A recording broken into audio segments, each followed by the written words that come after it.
Então, esse paciente, ele foi tratado... Vocês estão vendo a minha tela? Estamos sim, estamos sim. Certo, certo. É que eu estou trabalhando com duas telas aqui, eu fico na dúvida se compartilhou ou não. Então, esse paciente, ele foi tratado, ele fez uma cirurgia no Aliança, uma cirurgia no São Rafael. É um paciente colega da gente, que tem 73 anos, tem uma história prévia de uma doença arterial coronariana, colocou um stent, teve uma TVP em janeiro desse ano, após o procedimento cirúrgico, e é hipertenso. Exames de... Está apresentado aqui em inglês, que eu apresentei para um oncologista dos Estados Unidos que estava numa sessão com a gente, em outra sessão. Esse paciente fez ultrassom de exame, de rotina, que viu uma lesão vegetante na bexiga e uma lesão na pelve renal. Aqui está o abdômen dele, a ressonância de abdômen dele. Rafael está conectando o áudio. Oi, Rafael, você tinha caído ou foi só o áudio? Não, minha internet está meio instável aqui, mas estou aqui Beleza, agora. Beleza. É um paciente de 73 anos com uma lesão vegetante na bexiga e uma alteração também na pelve renal à esquerda. E aí... Essa parece ser uma fase excretora aí do estudo, né? Então mostra uma falha de enchimento aí na pelve renal esquerda, se estendendo para os grupamentos calicinais deste rim. Perfeito. Eu trouxe outros cortes, temos divertículos também na bexiga. Isso, tem essa lesão, então, vegetante na bexiga. Essa é uma sequência T2, mostrando plano axial, plano sagital e coronal, mostrando, então, essa lesão, por essa sequência, é uma lesão com sinal baixo em T2, na parede superior da bexiga. E aí seria interessante a gente ver a sequência pós-contraste e a difusão também, para caracterizar melhor. Deixa eu ver se eu tenho aqui... Então, a sequência T1 aí do abdômen superior, mostrando essa imagem grosseira nodular aí na pelve renal esquerda. Qual o tamanho mostrando da lesão? Você consegue ver mais ou menos essa lesão da pelve aqui? Olhando assim, eu sei que você não está com sua reguinha aí, mas de olho aí. O interessante para a gente poder caracterizar melhor o que é essa falha de enchimento é uma fase dinâmica pós-contraste precoce, né? Uma fase arterial, antes da fase excretora, para a gente ver se realmente é uma lesão sólida, é um cálculo, o que está causando essa obstrução aí na pelve renal, né? Então, eu acho que essa seria a sequência interessante a gente para poder caracterizar melhor se é uma lesão realmente sólida aí. Essa parece uma fase pós-contraste do estudo, mostrando... eu acho que é para mostrar que a lesão tem realce, né, a lesão vegetante aí da bexiga, realmente aí mostra melhor o realce presente na lesão vegetante, é assim que a gente pode diferenciar uma lesão sólida vegetante na bexiga de um coágulo, por exemplo, de um cálculo. Então, realmente é uma lesão sólida, vascularizada na bexiga, e essas são fases um pouco mais precoces aí na pelve renal. Desculpa aí, tava meio... A sequência estava meio... O que a gente vê aqui há um realce. Aqui, né, Rafael? Eu estava tentando passar o controle remoto para você poder mostrar aqui para a gente, mas... Porque eu estou no celular aqui, eu acho que eu não vou conseguir. Pronto, é por isso. Porque eu tinha colocado você como co-anfitrião e não aparece você na lista de quem eu posso passar o controle remoto. Beleza, é por isso, então. Então, ele foi submetido... Tem uma pergunta aqui, Vinícius, que eu acho que é interessante. Muitas vezes, quando esses pacientes têm uma lesão em pelve, a gente fica muito na dúvida, né, que vai ser importante saber o tamanho da lesão, localização, e quando esse paciente faz o exame com hematura, às vezes você tem uns coágulos e na ressonância, às vezes é difícil, né, o próprio radiologista dizer o quanto que aquilo ali é coágulo, ou é lesão. Rafael, você tem alguma dica, alguma coisa que você possa no exame indicar para a gente melhor isso, o tamanho dessa lesão?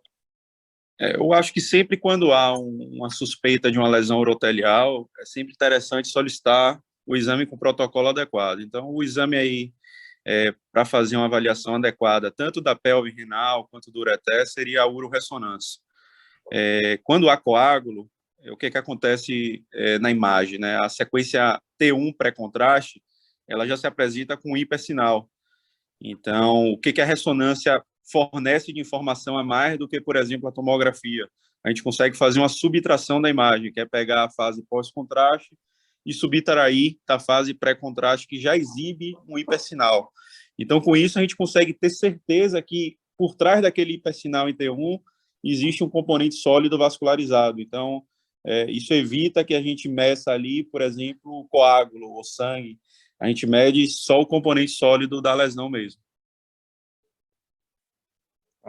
Agora, você acha que na solicitação de um exame desse, a gente colocar uma ressonância de abdômen total com ou sem contraste seria o suficiente para você, com a justificativa de que tem uma suspeita de um tumor urotelial de pelve, ou tem que escrever a palavra uroressonância a nível de convênio para vocês? O que é que vocês preferem? Só uma dúvida na verdade, mais burocrática, né? Na verdade, para o convênio não muda nada, Lucas. O problema é que quem está na liberação, o radiologista que está à frente ali do dia da liberação, nem sempre é um especialista. Então, você pede uma ressonância de abdômen total, ele pode não saber conduzir o caso da melhor forma. Então, às vezes, pode fazer um exame com um abdômen normal, sem as sequências adequadas de uroressonância, e ficar um exame incompleto. Então, para evitar qualquer tipo de erro na condução do caso, eu acho que sempre interessante, nesses casos, escrever mesmo uroressonância. Bom, Rafael, porque eu não tenho pedido esses exames uroressonância, tenho pedido ressonância de abdômen e colocado na descrição qual é a suspeita. Mas então não há grande diferença entre um exame e o outro. A única diferença que a gente faz é usar o Lasix para fazer com que haja a excreção daquele contraste de uma forma mais evidente, a gente possa ter o ureter e a pelve renal bem preenchidos pelo contraste. Existe até uma sequência sem contraste que a gente faz, que a gente usa apenas o sinal do T2 também para poder caracterizar melhor isso, que são justamente as sequências de uroressonância. É apenas isso que a gente acrescenta ao protocolo, mas para estudar exatamente essas falhas de enchimento no sistema coletor, é o melhor exame para isso. Não, mas eu acho que é muito bom isso, né, Vinícius? Até porque vocês pedem, a gente pede, se for naquele paciente que estiver naquela fase mais aguda de sangramento, porque atrapalha muito, né? Eu acho que o coágulo, até pra gente que tem um... Às vezes o paciente vem com uma lesão dessa, e aí ele tem coágulo na pelve, no ureter proximal, no ureter médio. Recentemente eu operei um paciente desse que a gente achava que era lesão em tudo que é lugar, e na verdade era só na pelve. Então você vai achando que é uma doença disseminada, até por discurso, uma coisa mais burocrática, né? Mas acho que criar um protocolo desse na dúvida, talvez ou de sangramento, de sair o pedido de ressonância, né? Poderia ajudar para criar um fluxo, falando de fluxo, até para a pessoa mais específica do hospital, né? Eu não sei se isso ajuda vocês, né? Deixa eu perguntar uma coisa rapidinho, que minha internet ficou ruim, eu mudei de posição aqui, não sei se eu perdi. Que é justamente, recentemente eu pedi e acabei colocando as duas solicitações no mesmo, ressonância de abdômen total e uroressonância. Porque eu fiquei com medo que só a uroressonância, de repente, o estadiamento abdominal, eu não entendi, acho que você já explicou isso, mas se você puder esclarecer novamente, eu agradeço. Para a questão de convênio, não muda nada. Uma uroressonância é a mesma autorização de uma ressonância de abdômen total. Para a questão de protocolo, nós fazemos a ressonância do abdômen superior, fazemos a ressonância da pelve e acrescentamos no exame de uroressonância uma sequência, como se fosse uma sequência colangiográfica, que é a mesma coisa que a gente faz na colangiorressonância, para estudar a via biliar. A gente acrescenta uma sequência dessa para estudar o sistema coletor. Então... Não precisa pedir as duas coisas, pode pedir só uroressonância, que o estadiamento... Pode pedir só uma uroressonância que o convênio já entende como uma ressonância de abdômen total para a questão de autorização, e o colega que está lá à frente, ele não fica em dúvida se faz um protocolo apenas de abdômen total ou se faz um protocolo direcionado para as sequências de uroressonância. Perfeito. O que ele está falando, Lona, acho que o estadiamento para ver gânglio, cadeia linfática é a mesma coisa que ele está falando, não é isso, Rafael? Isso não vai atrapalhar em nada. A gente vai utilizar as mesmas sequências, vai usar difusão para poder aumentar a sensibilidade na detecção de linfonodos. Então, não vai mudar nada para a questão de estadiamento à distância ou locorregional. Perfeito. Então, assim, esse paciente inicialmente fez uma citoscopia, que adicionalmente tinha outra lesão na bexiga, fez a RTU, essas lesões na bexiga vieram TA de baixo grau, e a citologia deu positivo, deu a citologia oncótica positiva. Vinícius, Foi lá no ureter também e viu uma lesão também lá. Sim, pode falar. Só te interromper para acrescentar só mais uma informação com relação ao estadiamento locorregional de lesões de bexiga, né? Muitas vezes vem uma solicitação de abdômen total e quem está à frente lá na hora da condução do caso fica em dúvida se faz um protocolo, por exemplo, para fazer o estadiamento, para saber se há, digamos, uma lesão à distância no abdômen superior, e injeta o contraste e faz as imagens dinâmicas no abdômen superior, ou se faz um protocolo específico da bexiga, que é o que nós chamamos hoje em dia de VIRADS, que é um protocolo justamente que utilizamos para o estadiamento locorregional ali da bexiga, para saber se há doença músculo-invasiva, né? Então, nós sempre ficamos em dúvida nesses casos. Eu sei que provavelmente a vontade é que se faça um estadiamento locorregional e que se faça também, no mesmo tempo, um estadiamento à distância ali no abdômen superior também. Mas é uma coisa que precisa ser discutida até para saber exatamente qual o foco nesse caso, se realmente é estudar se há doença músculo-invasiva ou se é para saber se há doença à distância. Então, às vezes, a gente também, radiologista, fica em dúvida nesses casos, em que protocolo direcionar o exame. Perfeito. Então, vou dar continuidade aqui. Esse paciente foi submetido a uma nefroureterectomia esquerda com cuff de bexiga em fevereiro de 2021. O anátomo mostrou um carcinoma urotelial invasivo de alto grau, tinha infiltração da camada muscular da pelve renal, PT2, foi submetido, da RTU da bexiga veio um TA, na verdade era uma lesão só, um TA de baixo grau, ainda foi feita estabilidade microsatélite, que teve baixa probabilidade de instabilidade microsatélite. E cadê? Sim, aí ele ficou em segmento, na verdade ele teria uma indicação de... Ele ficou em segmento e aí, em agosto de 2021, ele teve essa cistoscopia aqui, com várias lesões na bexiga, umas 8 pelo menos. E essa lesão aqui, eu perguntei se essa lesão era mais feia, mas aqui acho que foi na manipulação, na pinça, não era uma lesão feia aqui, não. Tá aparecendo aí, Vinícius, que é no colo vesical, e aí quando passa o aparelho, sangra um pouquinho mesmo, né? Não era uma lesão assim feia. Eu olhando aqui, parece uma lesão feia, né? Essa quarta lesão. Ela é meio céssio, né? Mas não é grande, acho que tá sangrando ali, acho que realmente foi talvez um trauma do aparelho, é difícil dizer, mas acho que não. Mas nesses poucos meses aí de segmento, foi a cirurgia da nefroureterectomia e o RTU da bexiga foi em fevereiro, em agosto já tinha essas 8 lesões aí na bexiga. O anátomo patológico veio um urotelial papilífero de alto grau, com infiltração da lâmina própria, que como a gente não tem a patologia para discutir, eu vou passar rápido aqui, e tinha uma diferenciação, uma dimensão, não lembro se era plasmocitoide ou sarcomatoide, acho que era plasmocitoide.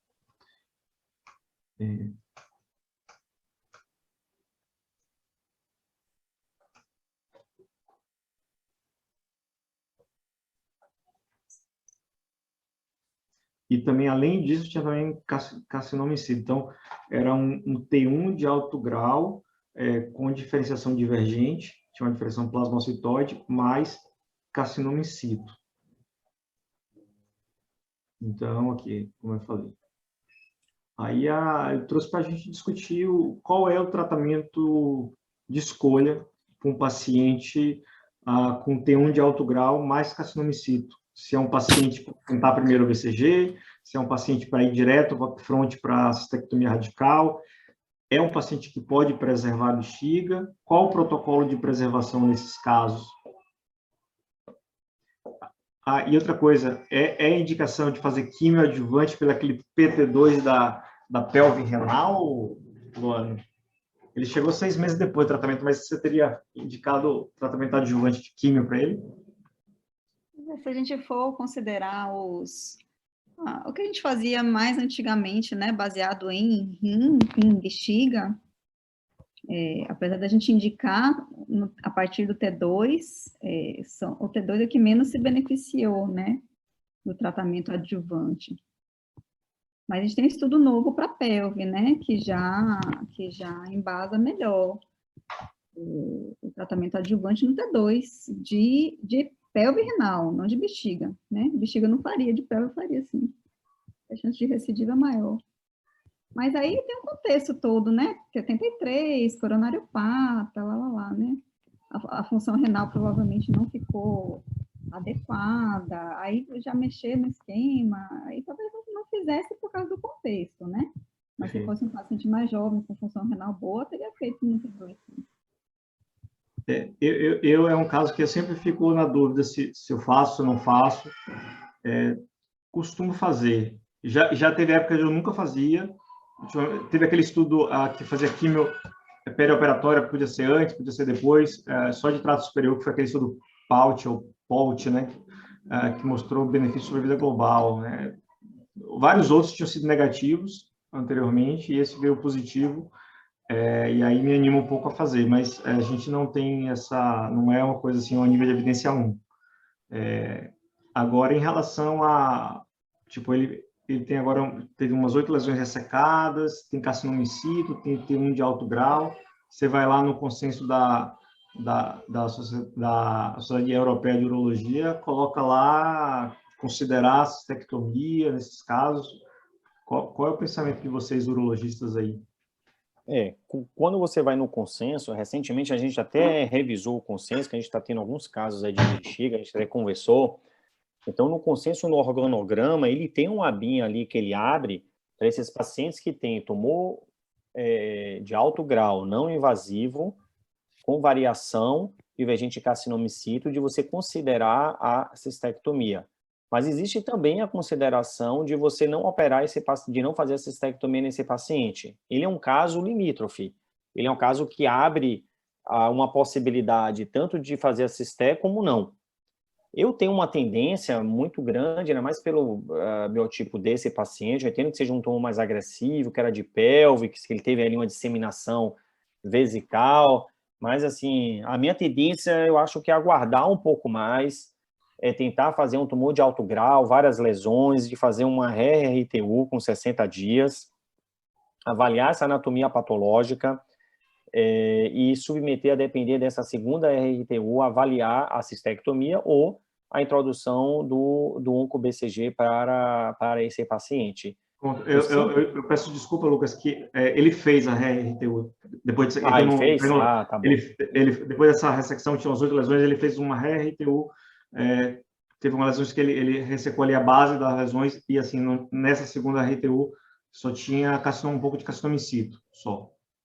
Mas eu concordo com o Lucas e o Vinícius. Assim, a gente sempre vê isso nos consensos, né, de que você tem indicação de você fazer já a cistectomia upfront, né, já tem T1, alto grau, carcinoma in situ associado, uma doença com alta chance de recidiva e de progressão, mas a gente vê cistectomia no nosso dia a dia, né, não é uma cirurgia muito mórbida, especialmente para esse paciente aí com 73 anos e essas comorbidades. Eu seguiria a mesma linha de raciocínio de Lucas.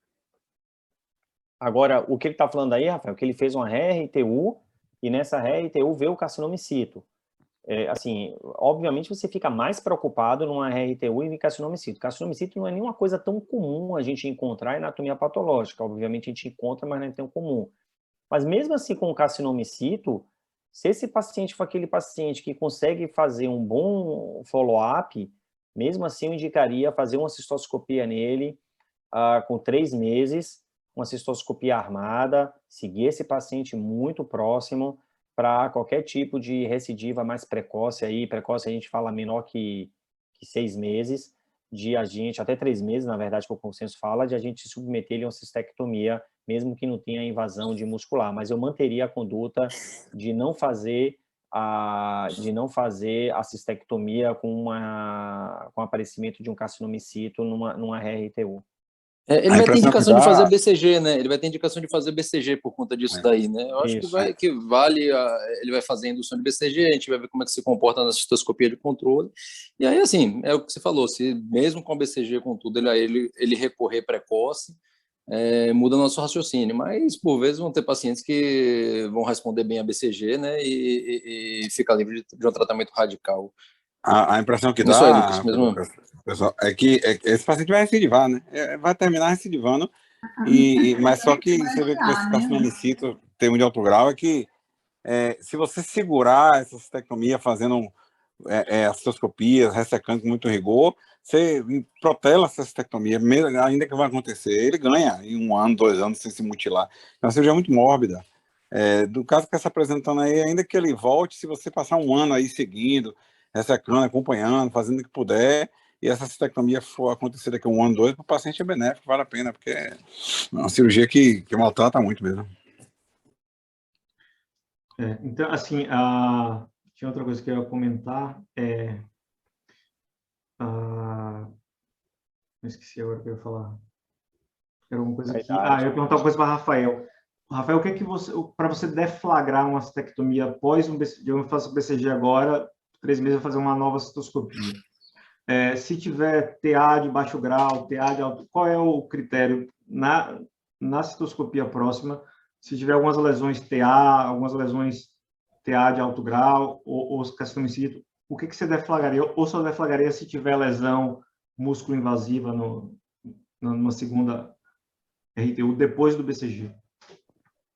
Na recorrência precoce com lesões de alto grau, e aí eu incluo carcinoma in situ, deflagraria a cistectomia. Se tiver lesão TA, baixo grau, aí não tem porquê. Você resseca novamente, aguarda, acompanha o paciente, mas se tiver lesões de alto grau, qualquer que seja ela, e incluindo carcinoma in situ, com recidiva precoce, né, logo após a indução, aí deflagraria a cistectomia. Lembrando que a gente tem a possibilidade de imuno agora também, né, para os pacientes com doença não músculo-invasiva de alto grau, né, que não responda a BCG.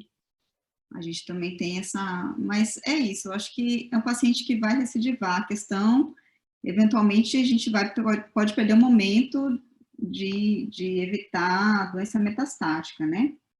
Inclusive, um caso que eu tenho até para apresentar foi mais ou menos isso. Assim, teve em pelve, tratou, e numa falha aí, mudança de convênio e tal, que ele ficou 1 ano sem fazer, depois ele já abriu o quadro com doença metastática. Mas, por outro lado, também se a doença dele foi tão agressiva, a ponto de rapidamente fazer doença metastática, não é a cirurgia em si que vai tratá-lo, né? A gente pode considerar, de fato, tentar tratamentos locais para preservar, né, a bexiga. Assim, a minha preocupação só é o seguinte, muitas vezes, naquela classificação de baixo risco, risco intermediário, risco alto, tem um muito alto risco, que exatamente é o T1 de alto grau com carcinoma in situ. E tem um alto grau, muito alto risco, que ainda é mais alto risco ainda, que é a variação divergente. Por exemplo, eu já tive alguns casos de T1 de alto grau com diferenciação micropapilar, e esse é uma miséria. Você faz tectomia, tem linfonodo às vezes. Uma doença que no exame inicial não achou doença músculo-invasiva. Então, eu só fico preocupado. O plasmocitoide, eu fui refazer uma revisão, o plasmocitoide tem menos descrito, mas não parece ter um prognóstico pior do que o urotelial puro. Então, é um detalhe, mas baseado em poucos casos. Esse paciente está fazendo BCG, mas assim, o meu feeling é que é um paciente que tem um risco muito alto de desenvolver uma doença mais grave. Vinícius, e lembrando também que não é o primeiro aparecimento, né? Quando ele fez a nefrectomia, ele já tinha doença na bexiga, não foi isso? E é uma recidiva agora em 6 meses, não é isso? Ele tinha uma lesão TA de baixo grau, Lá em 6 meses ele aparece com 8 lesões. 8 lesões, né? Incluindo T1 de alto grau. Então, assim, a biologia não é favorável, na minha opinião. O alto risco dele, Vinícius, assim, isso aí eu acho que todo mundo tem a consciência de que é muito alto risco de recorrência.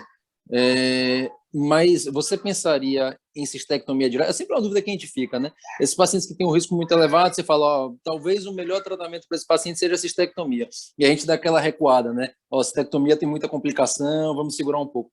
Você pensaria em fazer cistectomia direta para ele?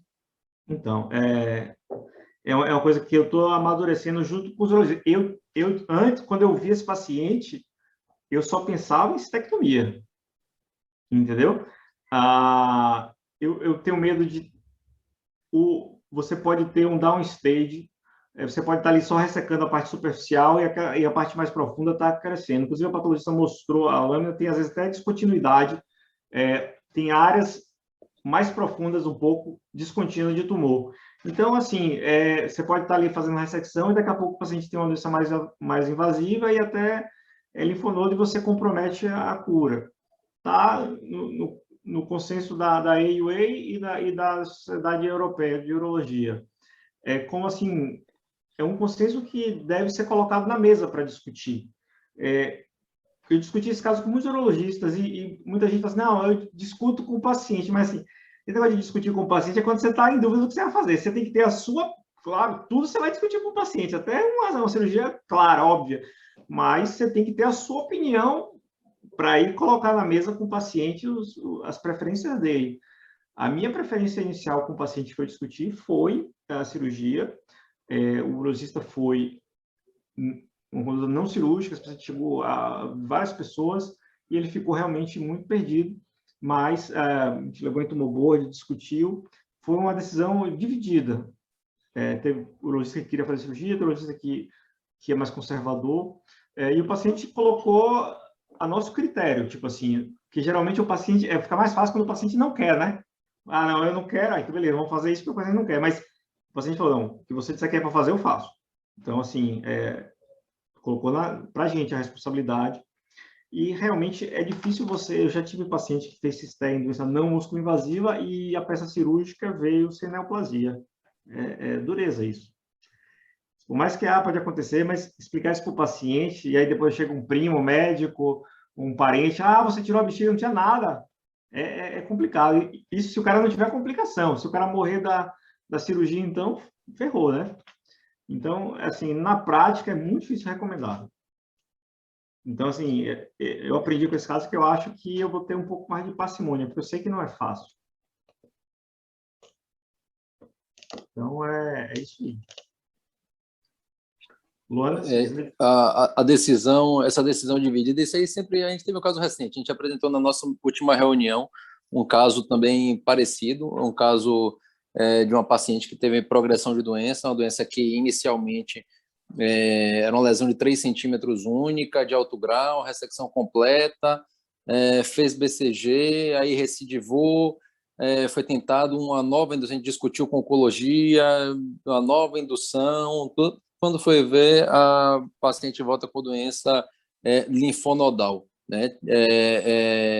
Você sempre vai ficar em dúvida desses casos, e toda vez que você vê o paciente progredindo, você vai achar que deveria ter feito cistectomia, e toda vez que você vê o paciente complicando com a cistectomia, você vai achar que deveria ter preservado. Então, acho que é isso, a gente manter, né? Por exemplo, esse paciente é muito alto risco, não é errado fazer cistectomia, mas considerando idade, comorbidade, tudo isso, e mesmo com esses casos emblemáticos, eu ainda tenderia a tentar ser conservador, mesmo sabendo que no futuro provavelmente ele vai virar uma cistectomia. A verdade, Vinícius, é aquilo que a gente estava falando. Se a gente for pelo guidelines europeu, ele abre a conduta correta para os dois caminhos. Eu acho que isso vai depender muito aí da equipe realmente cirúrgica, da equipe oncológica junto, tomar uma conduta. A nossa decisão do nosso grupo, por exemplo, tem esse paciente de Rafael, eu fui uma das pessoas que conversei muito, sugeri muito não operar. Você viu que a gente errou. Sim, na verdade, eu não sei se a gente errou. De repente, a gente ia operar, ele ia ter doença linfonodal e também não ia salvar o paciente, porque o paciente ia ter meta à distância, aquele linfonodo que ia retirar, não ia ter um prognóstico de sobrevida global, câncer específica para esse paciente especificamente. Mas, assim, talvez aconteça isso com esse paciente daí.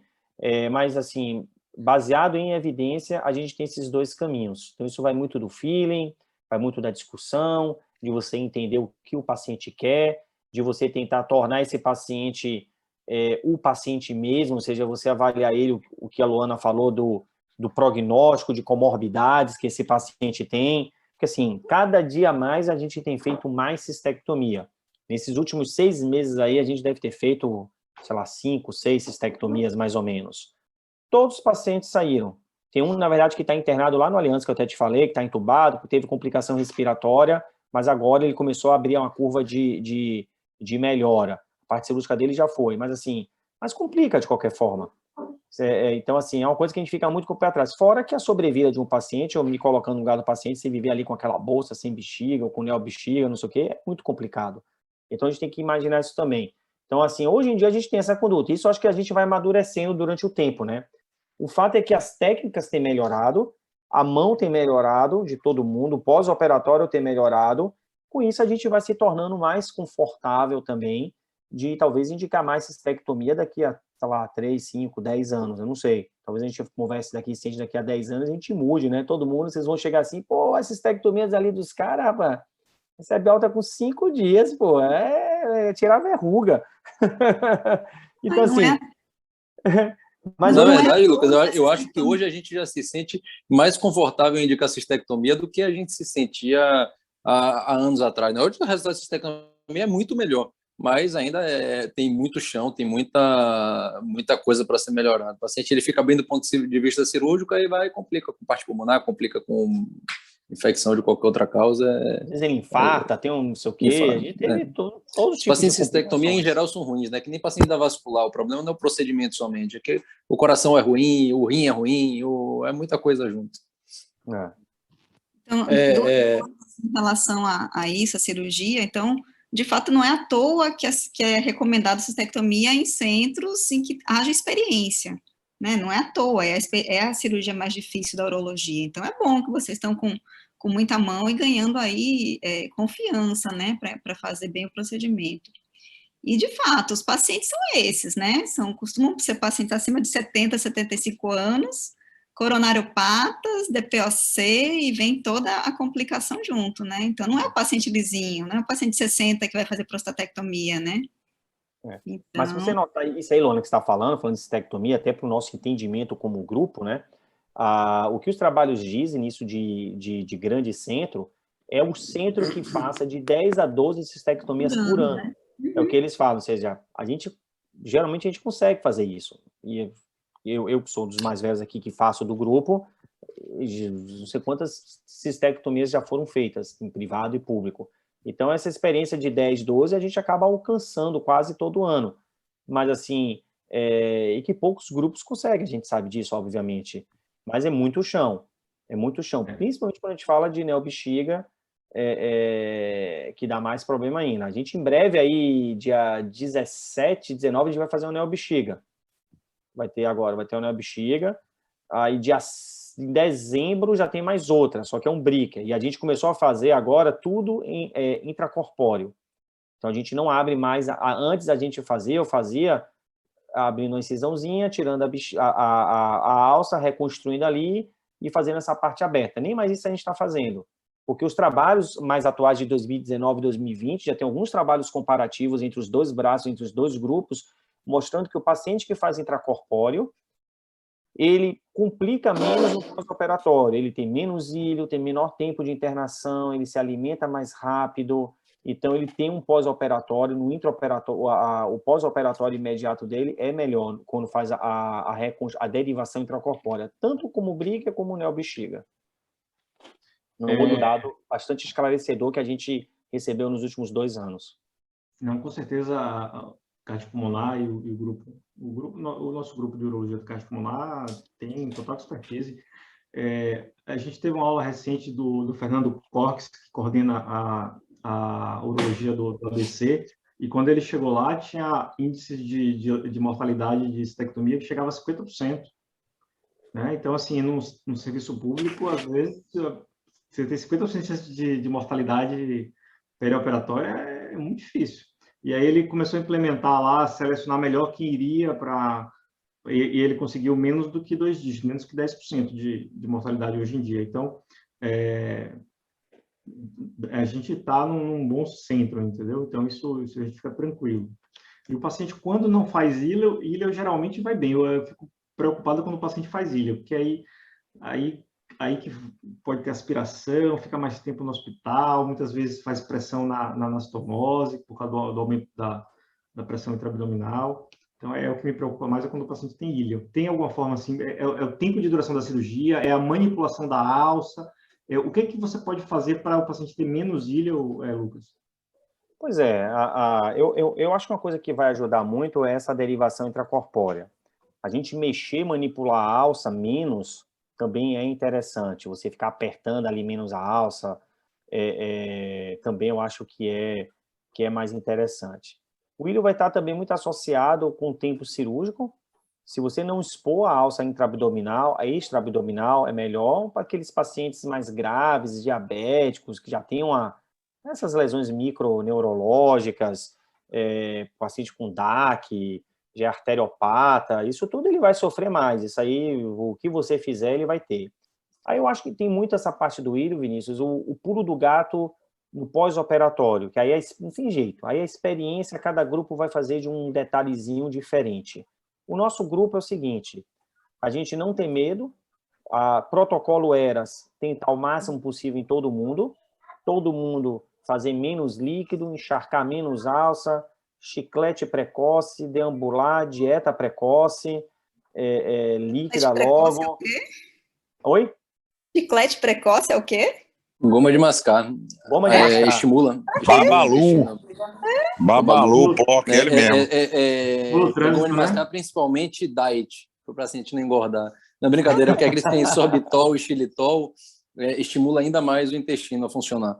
E aí, deambulação precoce. A gente tem um problema que, como os pacientes são graves, muitas vezes eles vão para a UTI, né? E aí, quando ele chega na UTI, o cara já é ruinzinho de saúde, termina aqui, sai no primeiro dia, sai no segundo, né? Sai no terceiro dia, sai no quarto dia, seguram o paciente. Aí o paciente não anda. Não tem como você fazer uma cistectomia, né? Não andar e não ter. Não tem como. O paciente, idealmente, o paciente deveria ir para o quarto. Assim, não tem muita razão para ele ir para a UTI, a não ser que seja por comorbidade clínica. O problema é que muitas vezes tem muita comorbidade clínica. Né? Marcelo. Quantas vezes a gente pega no paciente, na mão do fisioterapeuta, do fisioterapeuta, com todo respeito, tem que tirar da cama. Não, doutor, hoje eu vou tirar aqui. Aí você volta no outro dia, o paciente não sai da cama, não.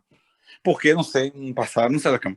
Você simplesmente não sabe. Vai passando na UTI, complica um diazinho que o paciente fica imóvel, um diazinho que não foram incisivos no cuidado, você perde muito, o paciente regride 2, 3 passos para trás.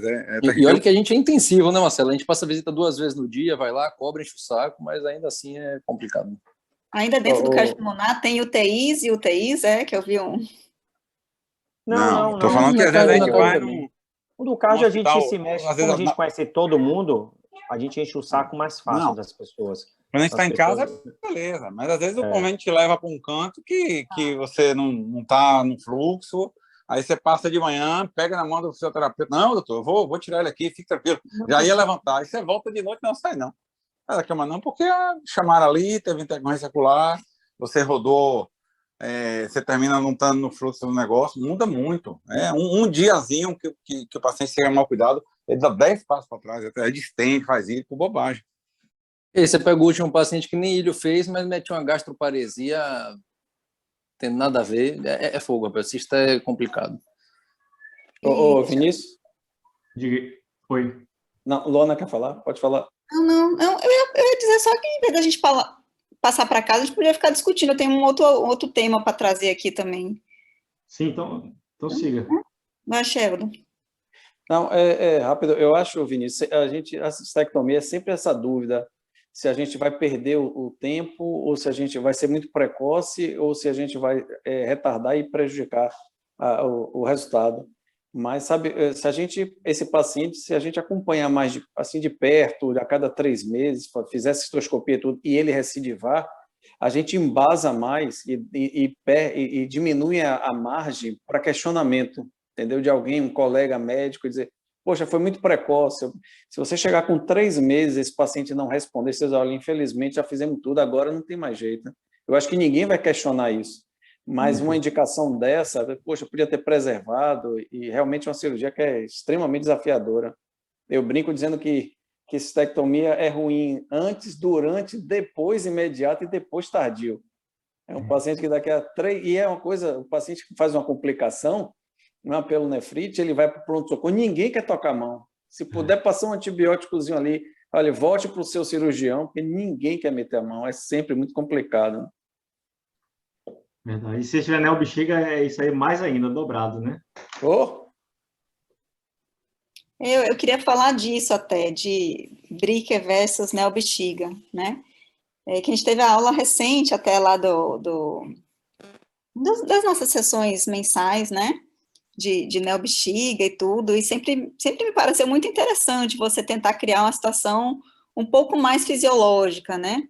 Mas, por exemplo, eu estou com um paciente agora que Lucas conhece, que ele estava, assim, em pânico no momento, né? Com diagnóstico e tudo mais, e como o conhecimento faz com que a pessoa, né? Conhecimento liberta, então, assim, ele mesmo tomou a decisão conhecendo as possibilidades, ele já tem 70, quase 70 anos, e ele decidiu, ele era um candidato a neo-bexiga, e ele decidiu que não queria, ele quer fazer um Bricker, pensando em várias situações, assim, né, ele pensando, eu gosto de viajar, pegar o carro com minha esposa e viajar, e se eu ficar no meio da estrada, como é que eu precisar ser sondado, né, precisar fazer cateterismo, se no meu caso eu vou ter que fazer cateterismo, como é que eu vou fazer isso? Vou lavar a mão aonde?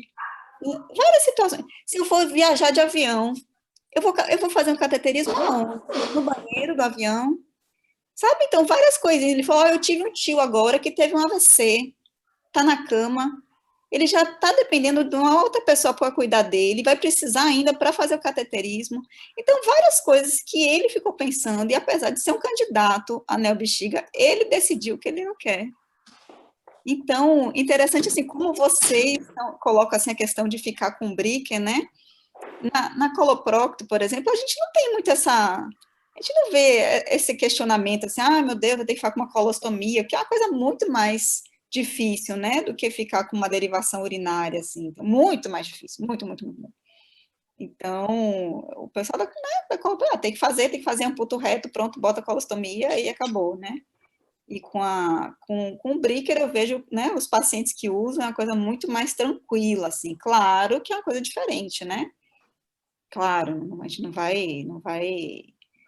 não é como uma outra cirurgia qualquer, você fica com uma prótese ali, né, vamos dizer, aparente e tudo mais, mas eu acho que alguns pacientes se adaptam muito bem, muito, muito bem, e esse paciente agora que eu estou acompanhando, foi interessante acompanhar a evolução dele, como eu aprendi também com essa situação, né, de achar sempre que a neo-bexiga é uma coisa super, super legal, e o paciente mesmo me trouxe, ele como paciente, as questões né, como a reconstrução daqui a uns anos pode ser ruim para ele. Eu falei, se eu perder o jeito de fazer, estou envelhecendo, vou ter que fazer uma nova cirurgia depois, sabe? Então, várias situações, foi bem interessante, assim. E os trabalhos mostram isso, né, Luana? Assim, qualidade de vida de neo-bexiga e Bricker, elas são bem comparáveis. E é justamente isso, é que a neo-bexiga não é bem uma nova bexiga, né? É uma bolsa de intestino que vai funcionar como um reservatório, que o paciente pode funcionar mais parecido com a bexiga ou não. Pode ser que precise ficar fazendo cateterismo, normalmente pacientes idosos.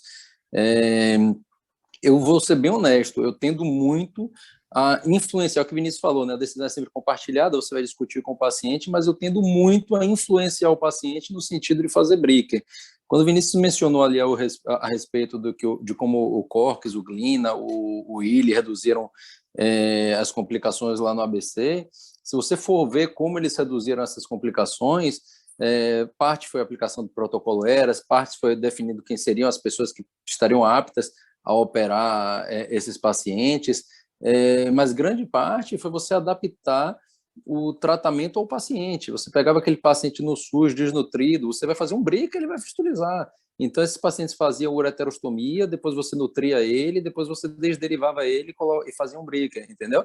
E aí eu acho que a gente tem que seguir uma linha muito parecida. Claro que tem alguns pacientes, pega o paciente de 50 anos, vamos lá, vamos tentar oferecer uma neo-bexiga para um paciente, porque é um caso específico. Mas, na grande maioria, é difícil você oferecer uma cirurgia que complica muito mais. E aí eu acho que é o step by step, né? Você primeiro tem que estar fazendo ali a sua cistectomia com sua derivação intracorpórea, que vai bem, que o paciente não complica, todos os pacientes vão bem, para depois você estar fazendo rotineiramente neo-bexiga ortotópica. Eu concordo com o Rafael. eu também tinha tinha uma empolgação com o neo-bexiga, mas já tem alguns anos que eu não tenho mais essa empolgação. Também eu influencio para o Bricker.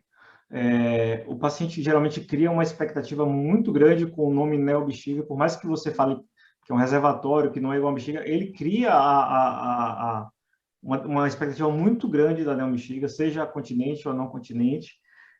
E assim, a chance de complicação é muito grande. Eu perdi um paciente, um neurologista de 70 anos, que teve complicações. Daí ele queria botar e botou, e depois teve complicações. Então, e morreu por causa da bexiga. Então, assim, eu realmente... Agora, uma paciente de 50 anos, mulher, que isso aí pode atrapalhar a questão sexual, etc. Então aí sim vale a pena. Pessoal, só contando algo assim, há uns 20 anos, o Dr. Miguel Cirúrgico escreveu um artigo num jornal que eu achei super interessante sobre a imparcialidade do médico nas informações, nas tendências, né? Que ele escreveu um artigo, eu nunca esqueci isso, que se chamava Você que Sabe. Ele dizendo que existe um motel em Maceió e que quando a namorada perguntava, amor, vamos para onde? Ele dizia, você que sabe. Então, que não sabia se isso ele estava sendo gentil, educado, ou se estava, na verdade, levando uma tendência. Então, ele falando sobre isso, sobre a imparcialidade do médico. Nós não somos imparciais, porque nós impregnamos o nosso pensamento com aquilo que a gente sente, com aquilo que a gente acha. Então, achar que a gente vai chegar para um paciente com um tumor de próstata e vai dizer, olha, você pode fazer cirurgia ou você pode fazer radioterapia. Da mesma forma, o cirurgião não vai falar isso. O radioterapeuta também não vai dizer, olha, a cirurgia tem um pouco melhor. Mas ele, olha, você pode fazer cirurgia, radioterapia. Agora, cirurgia você vai tirar logo tudo, tal. Então, não há como você não impregnar. E isso de você dizer, vou fazer um neo-bexiga, vou fazer um Bricker, é impossível. Mesmo porque o paciente quer saber qual é o seu sentimento em relação a isso. Mas é necessário que a gente diga, olha, mas tem opções. Mas eu, particularmente, acho isso. Mas é por isso que a gente chama de consulta, né? O paciente vai se consultar. Não é uma imposição. Mas se ele confia em você, obviamente ele vai se impressionar com o seu sentimento. Né? Isso é capaz da neo-bexiga se sair melhor no serviço de residência, que o residente vai 8 vezes no dia ver. Pronto. Você fica mais em cima do que no privado. Né? Pronto, ele pode chegar para eles, olha, é muito melhor, você vai colocar uma bexiga nova, você não vai precisar ficar fazendo sondagem, o paciente vai olhar e vai dizer, poxa, é isso que eu quero para mim. Né? Isso é mais do que claro, né?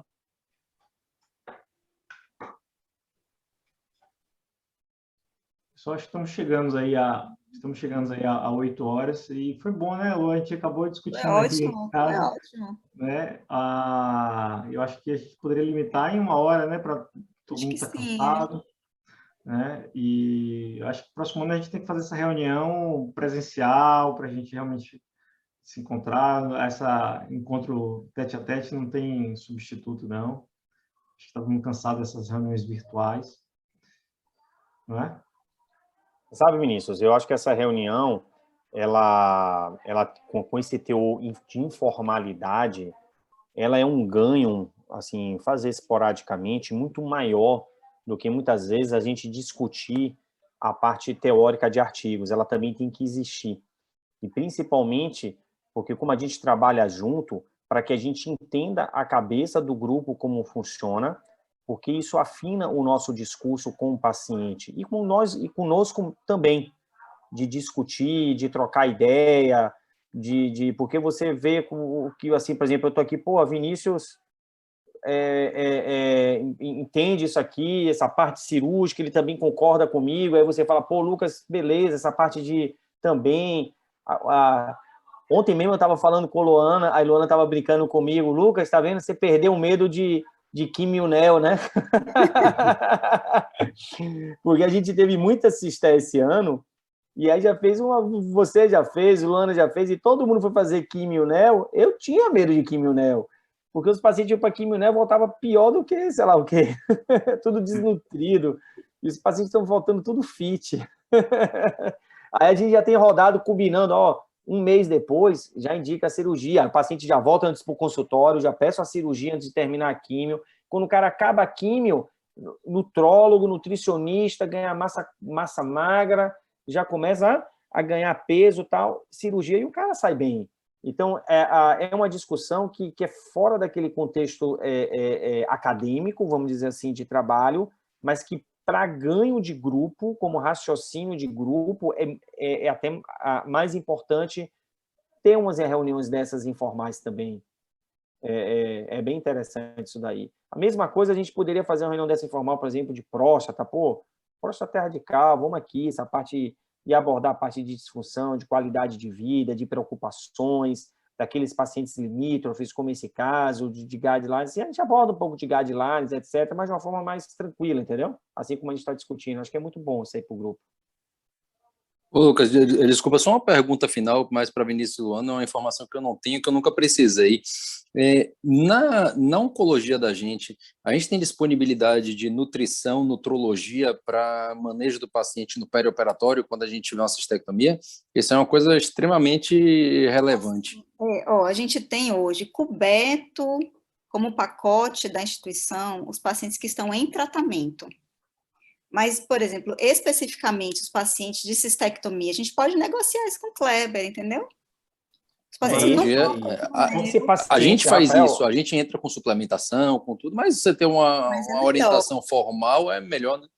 Esse paciente nosso, meio de Luana, que ela está falando aí, é o paciente que a gente vai fazer o Bricker, no dia, acho que eu marquei dia 3, sei lá, 5, não me lembro. 17, por exemplo. 17, logo quando eu volto. Então, isso. E aí, esse paciente, a gente conversou para ir para o nutrólogo lá da XO, porque lá no Oncologia Dó não tem um nutricionista? Ela faz não, bem, um nutricionista. Tá bom, a gente mas precisa de um nutrólogo. Tá, mas nutricionista já ajuda, né? Bastante, eu acho. Quando você fala nutrólogo, eu estou pensando que é o médico que está acostumado com o secretário geral, etc. Nutrólogo, a gente não tem, assim, para... Assim, que o paciente não tenha custo, etc. Mas nutricionista tem sim. E a gente pode mandar, Rafael. Eu tenho mandado. Tanto no pós, ou no pré, como no pós também. Esse paciente tem que ser reabilitado. Sim, com certeza. A reabilitação dele, ele tem que ir para o nutricionista. Sim. Então, de forma prática, assim, hoje, os pacientes só conseguem agendar se eles estão em algum tipo de tratamento sistêmico na instituição, entendeu? Mas, especificamente, a gente pode negociar isso, porque não é um número grande de pacientes, né? Você está acompanhando lá na oncologia da Pituba, e você tem um paciente que não vai fazer químio, mas de quanto em quanto vai aparecer esse paciente, entendeu? A gente pode negociar para que ele também seja acompanhado pela nutricionista, sem ter custos, que fique pela instituição como um pacote do tratamento, do acompanhamento lá, dá para fazer. A gente não tem como mandar todos os pacientes de segmento, de vigilância para nutricionista, mas esses casos específicos, como negociar, sim. Só abrir um parênteses para eu encerrar minha fala aqui, queria agradecer para a Luana, ficar sabendo, o Vinícius e a Luciana, de algumas pessoas aqui do nosso grupo de pesquisa, da nossa liga. A gente tem um grupo de estudantes que estão sempre com a gente, eles estão no cardiopulmonar, alguns outros hospitais, mas eles estão rodando com a gente, eles são inscritos, inclusive, lá como pesquisadores, lá no cardiopulmonar, tem instrumentadores e pesquisadores, então eles estão presentes aqui, então a gente tem um grupo muito bacana aí de estudantes, e que nesse ano a gente conseguiu colocar aí 9 trabalhos, esse grupo, no CBU, no Congresso Brasileiro de Urologia. Inclusive, alguns deles irão para o Congresso, então é um grupo bastante atuante aí, que está se interessando cada vez mais pela pesquisa, pelo ensino, urologia, oncologia, então é muito bacana tê-los aqui. Legal. Bom, pessoal, então, boa noite a todos e nos vemos no hospital, né? Boa noite. Boa noite, pessoal. Vai lá, gente. Boa noite. Tchau, tchau.